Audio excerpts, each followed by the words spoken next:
Hey Fitheads, today we talk with Zach Rowland, the head of partnerships at SweatTent, and we're going hot. We did a bunch of cold episodes, now we're going hot. Enough of this cold business. Time to warm up. Time to heat up. Ah, we're heating up.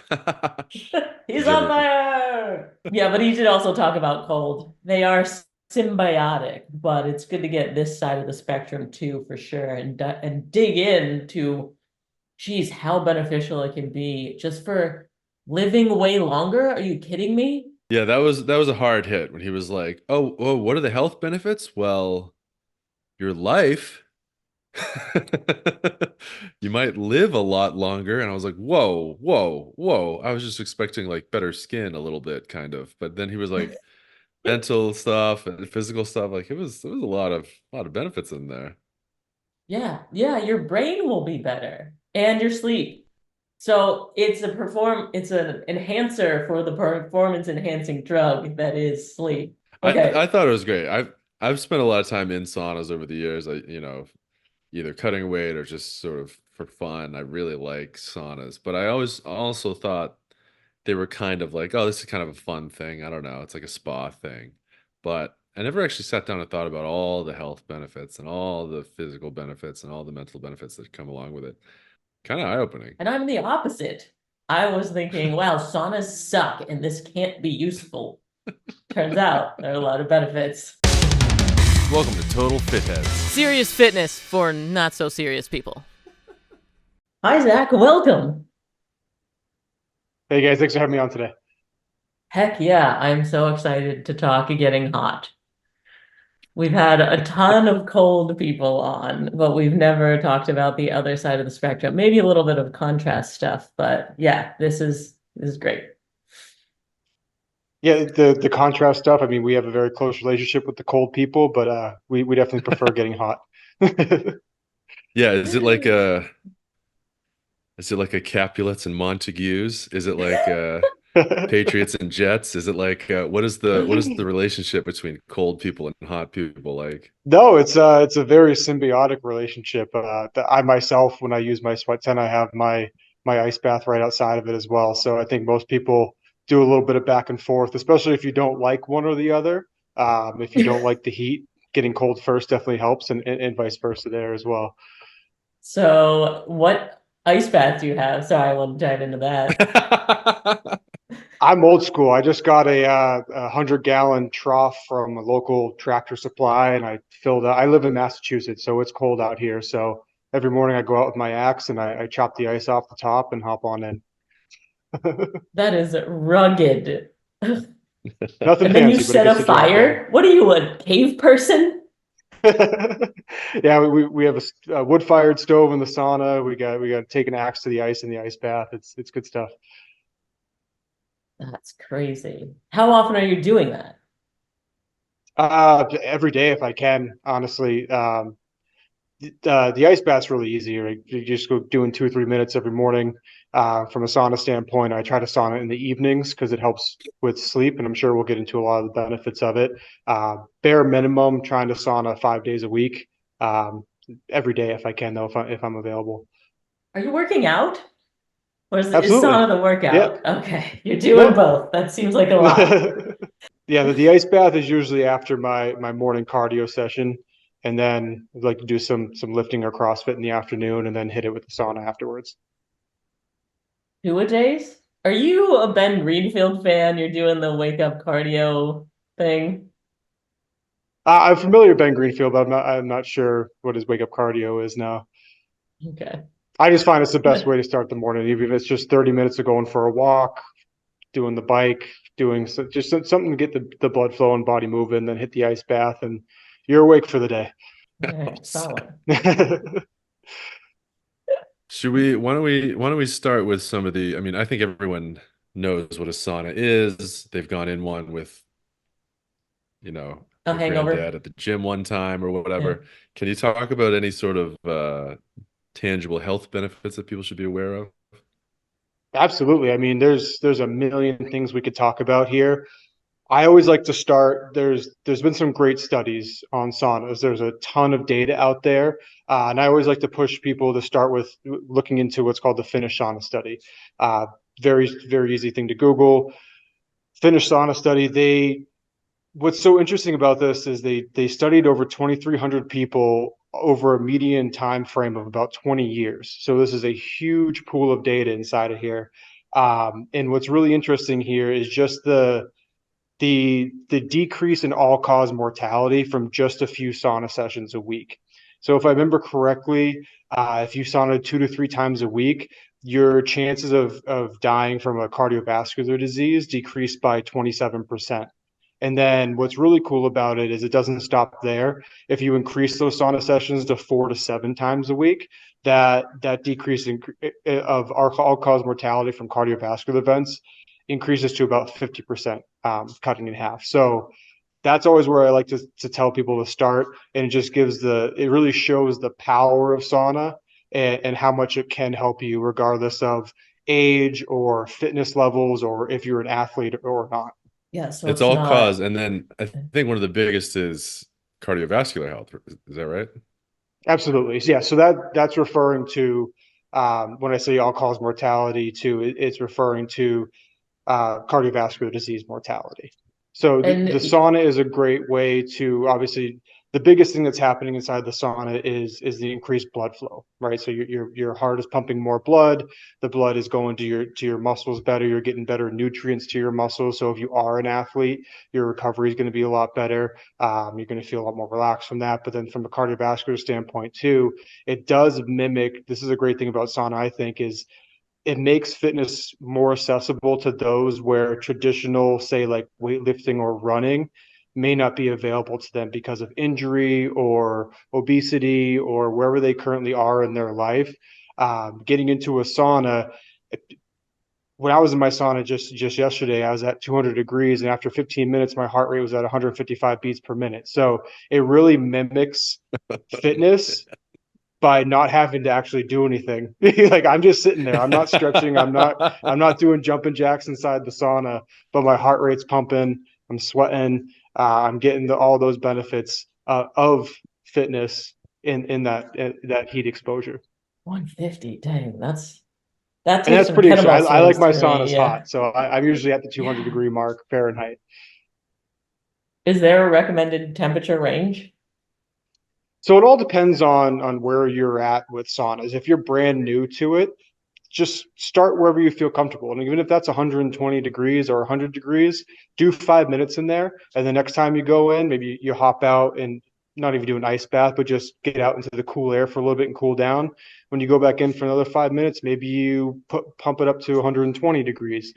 What's really cool about saunas, and anyone who's done this can probably attest to it, is even if you're brand new to saunas, your body acclimates to the heat pretty quickly. So within 5, 6 sessions, I would say, you could go from 140 degrees feeling like it's scorching hot to all of a sudden you're doing 180 degrees and it feels like nothing. Your body does acclimate pretty quickly. But I always tell people just start where you feel comfortable. Don't push yourself beyond it just because you read online you have to do 20-minute sessions at 200 degrees. If you're feeling like you're getting lightheaded and dizzy, get out of there, right? Listen to your body and build up as you feel comfortable. Now, with that being said, a lot of the studies, like the one I referenced, the Finnish sauna study, and a lot of the other ones that have been done, they have been specifically done inside of the range of 80 to 100 degrees Celsius, which is 176 to 212 degrees Fahrenheit. So when you hear the buzzwords like sauna protocols that are very popular online today, those are all referencing between 176 to 212 degrees Fahrenheit. And that's what's considered the range where you're going to get the maximum amount of benefits. So 140 degrees is great to start out at. You're still going to break a sweat. You're still going to feel pretty good. Muscles are going to feel relaxed. You're going to feel great doing it. If you want to get those massive benefits, like we just talked about with the decrease in all-cause mortality, working up into that 176 plus range is going to be more beneficial for you. And breaking it up like that is it useful, or is it really like it should be that 20-minute chunk all at once? So there's different schools of thought, and again, it comes down to what you're comfortable with. And going back to if you search sauna protocols online, or actually we have a good blog on it at sweattent.com, there are different protocols that get you different. I guess what I'm trying to say is whatever you're trying to get out of saunas, you can get that by doing a different protocol. So, for example, an athlete, they might be trying to, especially a strength athlete or let's say like a football player, maybe trying to increase size and strength. They might want to increase their human growth hormone by using saunas. There's a very specific protocol that can help your body produce more human growth hormone naturally. For most people, we're probably not looking to do that. Typically, the science says if you can build up to a total of 1 hour per week, and you can do that between anywhere from 2 to 7 sessions, that is where you're going to get the most benefits for your general health and your cardiovascular health. So however you get to that 1 hour is up to you. If you want to do one session at 1 hour, it's going to be pretty intense, but you can do it. If you want to do 5 sessions where you're breaking that up to get to that 1 hour, that works just as well. Myself, I usually like to do, again, the contrast therapy. I'll try to do about 15 minutes in the sauna, 2 to 3 minutes in the ice bath, and I'll do anywhere from 2 to 4 sessions of that, 2 to 4 rounds of that, I should say, with any session I do in my sauna. Intense. Okay. It definitely can be. So there's also that Alzheimer's study that was saying Yeah. 4 times a week. That's crazy to keep your brain better too. Yeah, and that's a really cool benefit of this as well. It's not only physical. The mental health benefits from saunas are outstanding. Just anecdotally, you feel good afterwards, right? It's going to release a bunch of feel-good hormones, just going from that hot to cold, especially the contrast therapy, your dopamine, serotonin, endorphins. But like you said, from the Alzheimer's and dementia side of things, there are studies now showing that 4 to 7 times per week of sauna, you're decreasing dementia development by 66% and Alzheimer's by 65%. So it is a massive tool for not only your physical health and not only just for athletes trying to recover, but for your mental benefits as well and the longevity of your mind. Okay. Mind-wise, what are you doing in the sauna? I myself, I use it in the evening as just a way to unwind. So I'm either listening to some music, sometimes an audiobook or a podcast, and more often than not, I'm just sitting in there with my own thoughts, just trying to unwind from a long day and trying to get ready for a good night's sleep. It's a great community tool. I mean, friends and family coming in, you're bound to have some good conversations, some good laughs inside of there too. But more often than not, I'm just listening to some music or just trying to unwind and get ready for some good sleep because that sauna makes you sleep like a baby. You've noticed a difference? Oh, absolutely. Again, anecdotally, I like to do it in the evening because if I do it any other time during the day, I just want to take a nap afterwards. But I sleep way better when I sauna than when I don't. And there is science to back that up too. If we look at our natural circadian rhythms, they are very closely tied to our body temperature throughout the day. So when we get into the late afternoon and early evening, our body temperature starts to drastically decline. And with that decline in body temperature, our body's naturally releasing melatonin. So it may seem kind of counterintuitive to sauna in the evening if your body's trying to decrease temperature and we're going to raise it. But when we drastically raise our body temperature in the sauna, what's going to happen afterwards is our body's going to drastically decrease it even faster. So that drop in body temperature after the sauna is going to release a ton of melatonin. And it's also going to decrease cortisol, which is our stress hormone. And if you've ever been stressed out about something and you stay up late at night thinking about it, that's because your cortisol levels are high, right? So decrease in cortisol, increase in melatonin is the perfect combination to get a good 8+ hours of sleep a night, if not more. And you wake up feeling rejuvenated, recovered. And I mean, as we know, as athletes too, sleep is the number one legal performance enhancing drug we can have, right? So if we can increase that sleep any way we can, it's a win-win in our book. Do you know what temperature my phone will melt in the sauna? You will get a phone overheating warning pretty quickly inside of a sauna. I had mine in the other day, was trying to take some pictures of the sweat tent while I was lighting it up, and I think I was in there for 3 minutes, and I was at like 180 degrees, and my phone said I'm overheating, so I had to throw it outside. But yeah, don't bring your phone inside. I found too, Whoops overheat inside the sauna at that temperature. Apple Watches don't like it. I wear this Garmin watch, this Garmin Phoenix, has some crazy name, Pro X Solar or something or other. This holds up really well. I like to track my heart rate and all that, and calories burned inside the sauna. So this holds up really well. Never had any problems with it, but I know friends have had Apple Watches that didn't like the heat, and Whoop doesn't seem to like it as well. Yeah, it's not just not like I fried an Apple Watch battery and destroyed Did you? an Aura. This is my second one, and a Oh set of no. headphones. So don't Yeah. take electronics in because batteries overheating makes them just stop charging. Yeah, and they can burn you too. Like I always tell people, take off your jewelry, especially inside the sweat tent. We have a wood-fired stove inside the tent, and it gives off a real intense heat. It's very different than a stove that you see, or an infrared stove in a lot of saunas. So any jewelry will get hot enough to actually burn your skin as well. Yeah. Why did you decide on wood instead of electric? Are there tangible differences, or was it an easier thing from a Yeah, business so there's a standpoint? couple reasons. One, we wanted the traditional Finnish style sauna experience, which comes with that wood-fired stove, which comes with the sauna rocks, where you can use it as either a dry or a wet sauna. You can pour water over the rocks for steam.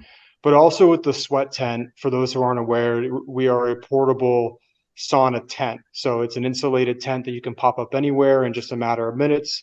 You could leave it up semi-permanently in your backyard. You could bring it with you to a friend's house, camping, to the gym. We wanted that portability aspect of it as well. We didn't want you to be tied down to having to plug it into something.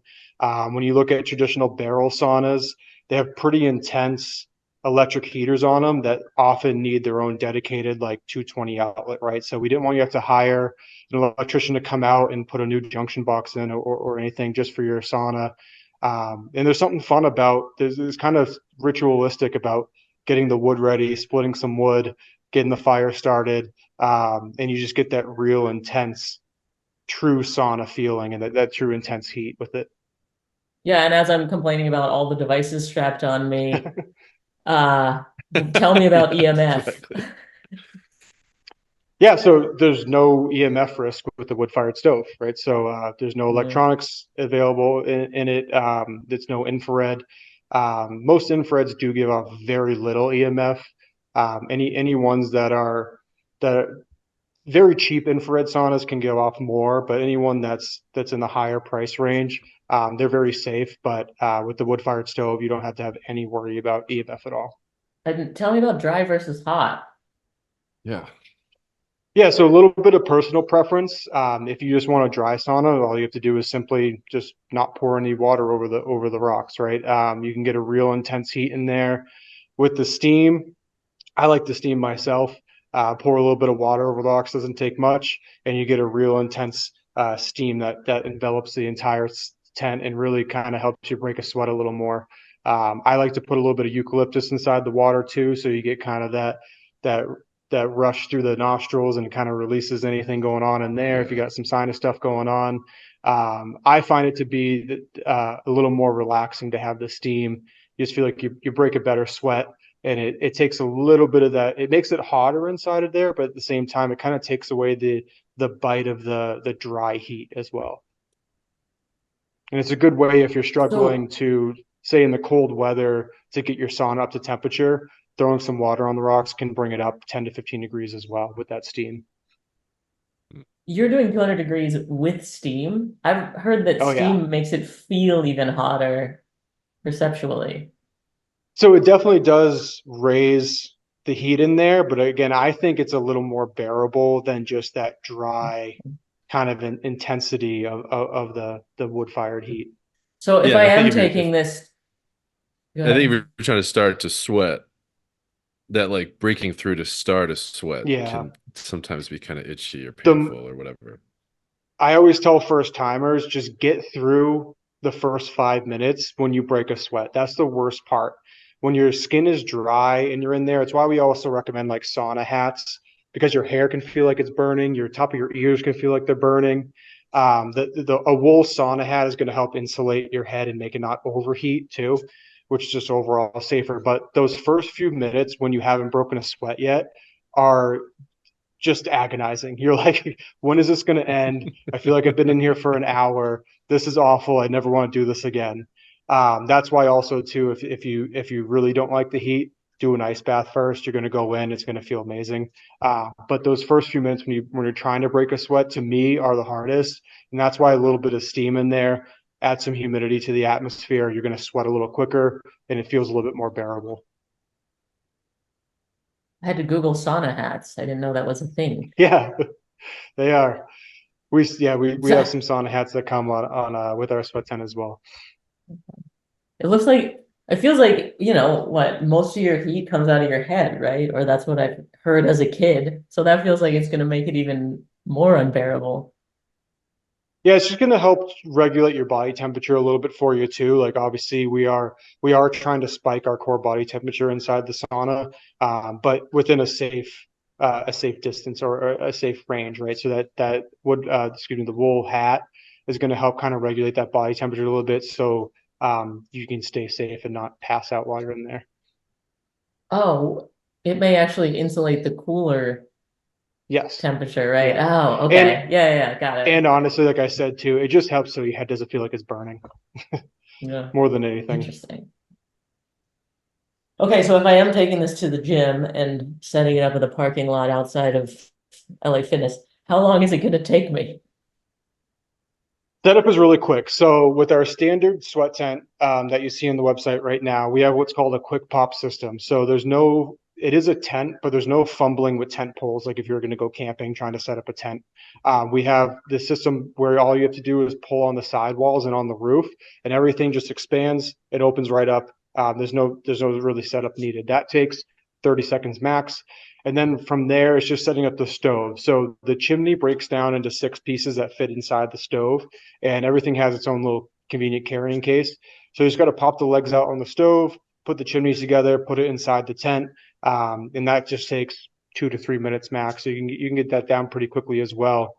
From there, lighting a fire in it is as simple as a few fire starters with some kindling and a few logs on top of that. And you're looking at about a half an hour to get up to your desired temperature, somewhere in that 170 to 200 degree range. So start to finish, we like to say from unzipped to fire lit, you're looking at it just a couple minutes, and then 30 minutes from there, you're in there enjoying your sauna. Cool. And it can just hang out in my yard. It doesn't have to be broken down in Yeah. between. So we did build it for its portability, but we found that most people leave it up semi-permanently in their backyard. So it does come with a waterproof cover, which also protects from the UV rays, which help extend the lifespan of the whole tent. But it can deal with any rain or snow. I myself will only take it down. I live up in Massachusetts in a really snowy and windy area. If we're getting winds that are over 20 miles an hour, I'll take it down just because I don't want to chase it through the woods if it goes blowing away. Or if we're getting the snow we get up here is really wet and heavy. So if we're getting a big snowstorm, I'll take it down as well. I don't have to worry about it collapsing inside of it. But other than that, if you don't live in a super windy or snowy area, you could feasibly leave it up year round. We talked about a little bit about the health benefits of being hot. Can you talk a little bit about the health benefits of sweating profusely? Because I feel like people, I love it. I love sweating a ton. I sweat normally. But I know people in Why my does this life tent smell sort like of, whiskey? yeah. Well, they have they don't have an affinity for it. They don't have a phobia of sweating, but I know people in my life who work out a lot and they don't like sweating even a little bit. So maybe can you pitch them on some health benefits? Yeah, I mean, well, if you're working out and not sweating, I'd question if you're even working out, right? So, Oh, well, my biceps say differently. no, from a health standpoint, and there is some science to back this up, but at the same time, this is kind of a contentious point in the sauna study area.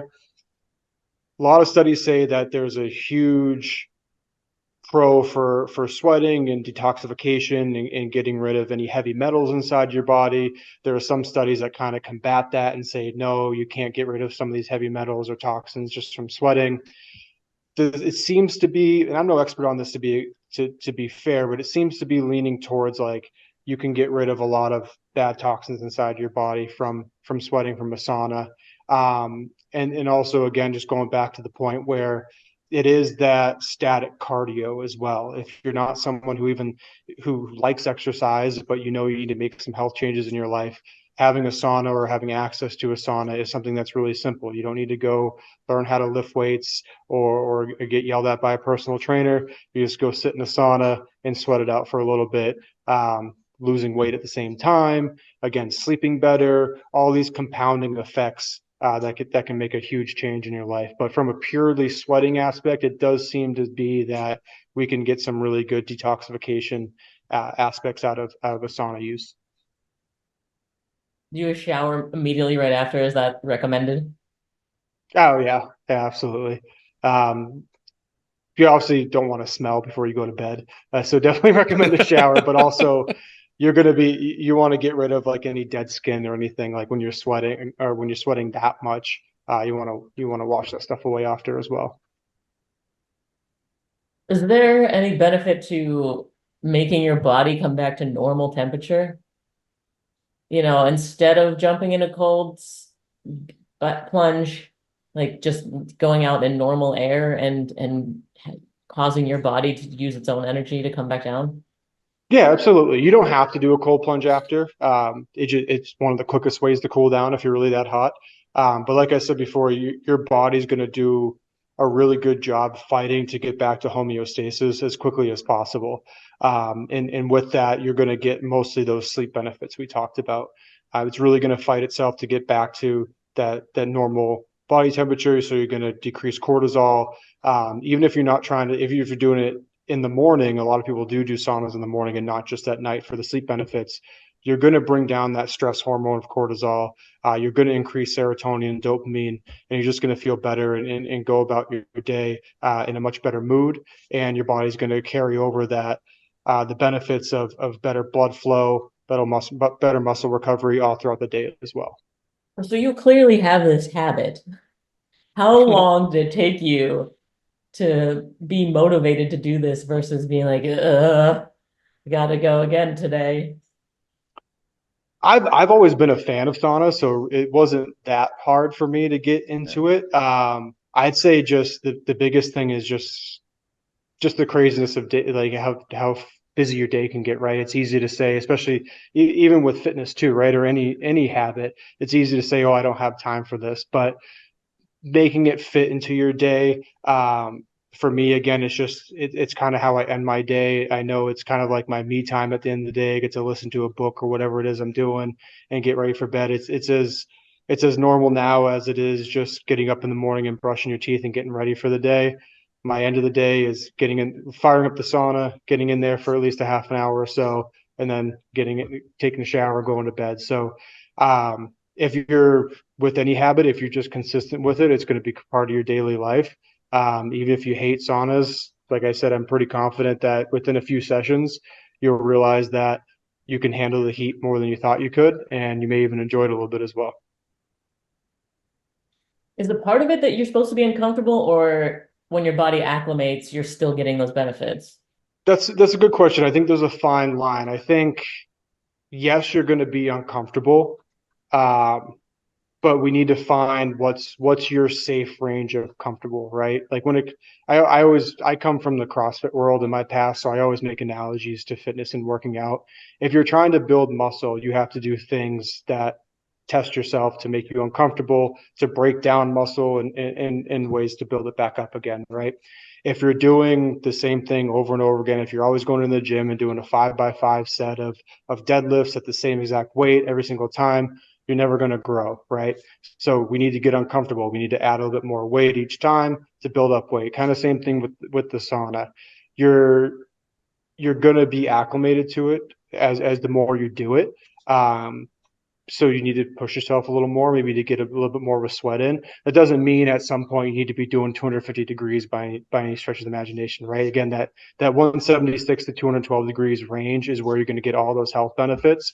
So if you can work yourself up, and if you still find that lower range is where you max out, then that's fine. If you feel like you need a little bit more to break a sweat, then you can maybe build up to the 180, 190, 200 range. But yeah, you're going to feel a little uncomfortable. Even as someone who does it every day, I get to when I shoot for that 15-minute mark in my sauna sessions, those last 4 to 5 minutes, I'm like, all right, I'm watching my clock. I'm like, I want to get out of here pretty soon, right? But then when you do get out, it is that feeling of self accomplishment, and you get to go cool down for a little bit before you go back in. So to answer your question, yeah, you're going to feel a little uncomfortable, but at the same time, you need to be safe about it. Again, if it's your first time doing a sauna, don't go in there and try to push yourself to 200 degrees for 20 minutes just because some dummy on a podcast told you to do it. All right, make sure you're doing what and by dummy I mean me. Make sure that you're following what feels right to you and build yourself up in a safe way to get there. Is there an upper limit where it stops being beneficial or perhaps harmful? I mean, I guess we pass out. Yeah, that 212 degrees Fahrenheit is where the studies kind of stopped. That's not to say above it isn't beneficial. We just don't have the science to back it up. And quite honestly, if you're going above 212, I don't know why you would. That's pretty damn hot. I know some of our clients who live in the hotter states, and especially down in like Florida, they'll send us pictures when their tents at like 230, and I'm like, what are you doing? Just let it cool down a little bit. You're gonna kill yourself. There probably aren't that many official studies, but anecdotally, have you or any of your clients mentioned anything about hangovers? I myself can't speak to it. I don't drink, but I could guess that, like Ali was saying earlier, your tent could very easily smell like some whiskey after a night out. But that goes back to the sweating and detoxification, right? You're definitely gonna sweat out a lot of those toxins and feel a little bit better afterwards as well. But I'll let you know when I find the official studies. Max, do one. Sure. I'll let you know. You could be our guinea pig. So you mentioned you're not doing jumping jacks in your sauna, but I've seen people doing that on Instagram. Tell me about getting your heart rate up with cardio inside the heat. Yeah, so I've seen that stuff as well, and well, I don't do it. A lot of people will do stretching inside the sauna, which is very good. As obviously your muscles are relaxed a little more, you can get a little bit of a deeper stretch. What I found was a very interesting use case that I never thought of until after we launched SweatTent. We had a lot of triathletes reaching out to us, saying that they wanted a sweat tent, they need to use this for their training. And I thought, oh, that makes sense. Like they're working out a lot, they want to recover. But the reason why they want it is a lot of these high level triathletes are competing in very hot climates, and they actually bring their bikes inside of the sauna, and they'll bike, and they won't get it crazy hot, maybe like 120, 140 degrees, and they'll go on their bike trainer inside of there for 30 to 60 minutes to acclimate themselves to the heat to get ready for an upcoming race. So again, I think it's crazy, but it's a very interesting use case that people use to get ready for training in hot weather. That's nuts. So Other than triathletes, I mean, do you have, I mean, not to get too specific, but do you have a demo of the type of athlete or I guess clients that you guys are sort of so the surprised triathlete is at? definitely a big clientele of ours that we were surprised by. Another big clientele of ours that we weren't so surprised by were like the MMA and the wrestling community. They use it a lot for a different use case. They use it for weight cutting more often than not, to get down to the certain weight that they're either wrestling or fighting at. But that's definitely a huge demographic for us. The CrossFitters are a huge demographic for us. CrossFitters, if you know them, they know, they like their gadgets, they like their recovery tools. But then also the great thing about sauna is it's not just for athletes, right? So we have people from 20 to 70 years old using SweatTents. And it can be a great way to just, again, relax after a stressful day, or just work on your cardiovascular health, or just general overall health.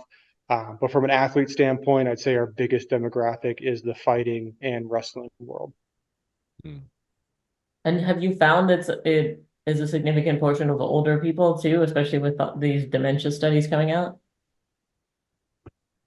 I haven't, to be honest, I haven't looked at the numbers recently. The last time I looked at our demographic numbers was a few months ago, and I would say our biggest demographic is age like 35 to 50.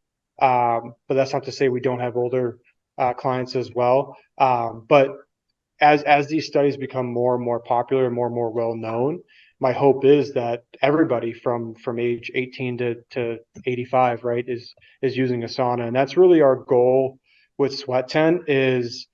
It's an ambitious goal, but we want to put a sauna in every American's backyard. It is such an underutilized tool for Americans. We see saunas as a luxury item, where other countries, especially European countries, it's just something they all had in their backyard when they were growing up, and they've been doing since they were 5 years old, right? And when we look at those countries' health rates and happiness rates, countries like Finland, Switzerland, they're constantly voted like the happiest countries in the world, the healthiest countries in the world. And there's many things they do to get to that, but we believe that sauna is a huge part of that, for all the reasons we've talked about, from the mental health benefits to the physical benefits. So we saw an opportunity where most Americans were priced out of having a sauna. Most saunas start somewhere in the $5,000 to $7,000 range, or you have to go fight for space in a stinky, sweaty gym space, right? Yeah. Where there's 10 other people in there with you. So we wanted to create something that was just as powerful as those expensive saunas, but a lot more affordable, without skimping on how well you can get a good sweat on. So you heard it here, folks. Heat makes you happy, scientifically. We have the studies to prove it. Yeah. Okay, so you have a Whoop. Yes. My fiance does, yes. Okay. So on the Whoop, you can tag your journal of like what you did that day to then see how it affected your sleep. And every time I tag sauna, it's collected that data and told me that my recovery is about -7% compared to my average. Really? So what am I doing wrong? That's This was interesting. also like the first couple weeks of sauning. I haven't done it that long. How were you doing your sauna sessions? It's just the one at my gym, so I don't really know the temperature. It might say I should look. Dry after a workout, and started at 10 minutes, but was working my way. I hit 20 after a couple of weeks. And how was your sleep? I mean, it could be better, but I was Yeah. surprised to see that. I mean, I don't know. I feel like it was wearing me out. Maybe it's because it's after a workout, or maybe I was doing it too often. I was trying to do it, at least 4 times a week. So it's not even every day. That's interesting. Well, I would say if you feel like your sleep is not great, that's going to be the number one aspect to your recovery score on any Fitbit, Garmin, Whoop, whatever it may be. But if you're doing it out, I mean, there is the possibility, I don't know what your exercise plan is like there is the possibility of overtraining, overstressing your body, not getting enough sleep and recovery, or diet. So it's tough to say why your Whoop score would be that way. But I find it interesting to see that it'd be in the negative on days you did sauna. Maybe it was just because it was so new to you, and it's kind of a new stressor that your body's trying to get used to. But yeah, it's interesting. I think, yeah, that's kind of what I'm taking from it. And what I didn't realize is that the sauna is in the same bucket as working out and mentally being stressed out through the day, right? We should all take those things into account as our total stressors. It's not some separate thing that shouldn't be affected by, how much you work out that day. Would you say that's probably accurate? It can be. Again, it depends on the volume. If you're someone who's doing, I mean, that's interesting. I don't know. I don't have anything to back that up. But it'd be interesting if you're doing a ton of volume and then going into a crazy intense sauna, trying to push yourself for a long time, then going to ice bath. Like that's a lot of stressors on your body. It may be why you weren't getting the best recovery. But from what I've seen, the sauna should, if you do it right, again, trying to get into that therapeutic level of temperatures for the right amount of time that works for you, it should decrease those stressors, decrease that cortisol, and help you get into a more relaxed and recovered state. Yeah. To make you feel better, my Whoop also said that ice baths made me recover worse. Yeah. So maybe we got a So you're defective just Whoop. not Who knows? recovering. Yeah, it's the Whoop's fault. So you guys have a new drop coming soon, is that right? Or should I edit that out? Yeah. It's a secret. No, we got some cool stuff coming soon. So to give people a bit of a background, Sweat Tent, we've been around for a little over a year now. We launched in January 2023, and up until this point, we've had just one model of the Sweat Tent. It's been the cube shape that you'll see online in just one colorway, which has been black. So we do have a few things coming out in the next coming weeks by mid-March at the latest. From our standard Sweat Tent standpoint, we have two new colorways coming out. We have a forest green color and a camouflage color with a new tan color on its way, but that one's not ready yet. But then also we have a brand new product called Sweat Tent XL coming out, which is about 50% bigger than our current model. So our current model, I'd say you could fit about 3 to 4 people in there comfortably. I have packed about 6 to 8 in mine, but it was very crammed and not very comfortable. But 3 You to got a lot of 4 friends. comfortably. With the They were six fit. They were with really the fit. with the Sweat Tent XL, we can fit about 6 to 8 people comfortably. A lot more room inside of there. If you are somebody who wants to do stretching or bring your bike inside of the sauna, there's plenty of room for that. Or if you just want to lay down and lounge inside of there, or have more room to have more friends and family inside, the Sweat Tent XL is a great choice as well. Both use the same stove. Both get to 200 plus degrees very easily if you want to. But again, you can kind of stoke the stove to get it to whatever temp is comfortable for you. Solid. See, now I got to invent a silicone bike so it doesn't heat up inside the sauna. Right? Yeah, I don't know how they make that work because that bike's pretty hot. Right, that's crazy. Okay, so where can the fit heads find Sweat Tent? Yeah, very easy. SweatTent.com. You can read our blogs all about the different mental and physical benefits of sauna. We link to that Finnish sauna study that I talked about there as well. You can check out all the different models of Sweat Tent coming out soon, and follow us on Instagram at SweatTents. There is an S on the end because someone randomly has Sweat Tent and won't give it to us. So SweatTent.com, SweatTents on Instagram is where you can find us. Did you Awesome. reach Thank out you to them so and much. Yeah. they said no? I believe we did when we first launched our Instagram page a couple of years ago, and I don't think we've tried recently, but we probably should. But because sometimes they just don't respond. But when they respond and they're like, no, Yeah, right. that really makes me. That's I really think they funny. see it as an opportunity to try to get some money out of us, but Sure, send them some firewood. yeah, there you go. Oh, that's a good point too. We do have, because we are a wood-fired sauna, we will be launching a wood subscription in the coming weeks as well. So if you're somebody who lives in a more rural, or excuse me, an urban area, maybe you don't have access to go get wood or cut your own wood, we have a monthly subscription where we will deliver boxes of wood, a kiln-dried European white birch that burns really hot and really well. It is cut specifically for the Sweat Tent stove, and we'll deliver it to your doorstep each and every month. See, that's a habit builder. The wood's building There you up. go. You better Yeah. freaking go Gotta get rid of sauna, you dummy. All right. Exactly. Well, thank you so much. This has been awesome. Oh, thank you guys. It's been a blast being on here. I appreciate you inviting me. Yeah, heck yeah. And thank you to the fit heads. If you can rate and review on Apple Podcasts, that helps us out a whole lot. And we'll see you next week.